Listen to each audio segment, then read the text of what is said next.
बिस्मिल्लाहिर्रहमानिर्रहीम। अस्सलाम वालेकुम। Welcome to my less kitchen. I hope कि आप सब ठीक होंगे। आज मैं आप लोगों के साथ सीजनल रेसिपी शेयर कर रही हूँ। तो आज हम बना रहे हैं कचनार कीमा। मौसम सरमा की बहुत ही मज़ेदार सब्जी होती है। असल में कचनार के दरख्त पे ये छोटी छोटी सी कलियाँ होती हैं। इसमें विटामिन सी पाया जाता है और इसकी तासीर ठंडी और खुश्क होती है।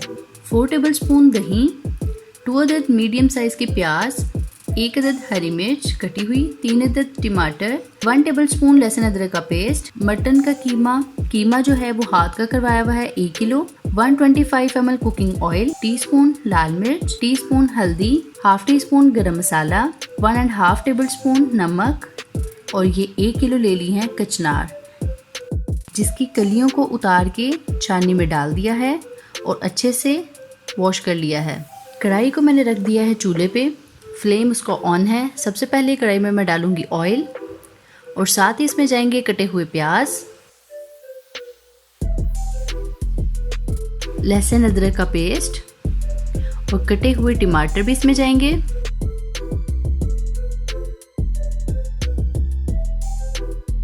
और साथ ही इसमें जाएंगे सारे ड्राई स्पाइसेस और इसको 1 से 2 मिनट तक मिक्स करने के बाद साथ ही मैं इसमें डालूंगी मटन का कीमा ये हमने हाथ का करवाया हुआ है।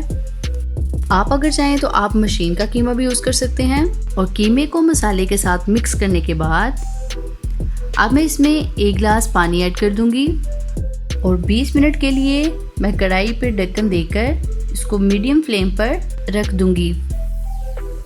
20 मिनट गुजरने के बाद अब मैं कीमे को चेक कर लूँगी कि क्या कीमा अंदर से गल चुका है।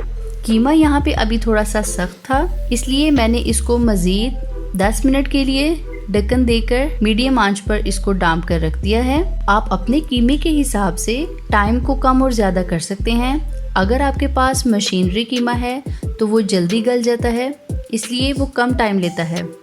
जो हाथ का कीमा होता है वो मोटा होता है और गलने में टाइम लेता है। अगर आपके पास टाइम शॉर्ट है तो आप इस कीमे को प्रेशर कुकर में भी गला सकते हैं। 20 मिनट गुजरने के बाद कीमा हमारा मुकम्मल तौर पर नरम हो गया है। तो आप देख सकते हैं कि ऑयल साइड्स पे आ गया है। इसमें थोड़ा सा पानी अभी मौजूद है, लेकिन मैं इसमें अब ऐड कर दूंगी कचनार। साथ ही अब मैंने इसमें ऐड कर दिया है दही और इसको हल्के हाथ के साथ मैंने अच्छे से मिक्स कर लिया है। और मज़ीद 10 मिनट के लिए मैं इसको मीडियम आंच पर दम पर रख दूंगी ताकि कचनार भी अंदर से मुकम्मल तौर पर पक जाए। और ये हमारी लजीज सी सब्ज़ी कचनार हो चुकी है तैयार। तो अब मैं इसके ऊपर हरी मिर्च और अदरक के साथ इसको गार्निश कर दूंगी। अगर आपको हमारी वीडियो पसंद आए तो शेयर करें और लाइक करें, साथ ही चैनल को सब्सक्राइब भी करें और बेल आइकॉन पर क्लिक करके अपडेट रहें।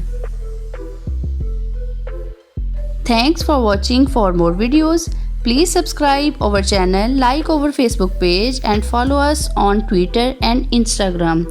अगर आप ये रेसिपीज़ रिटर्न में देखना चाहें तो आप हमारी वेबसाइट www.myleskitchen.com पर जाकर भी देख सकते हैं।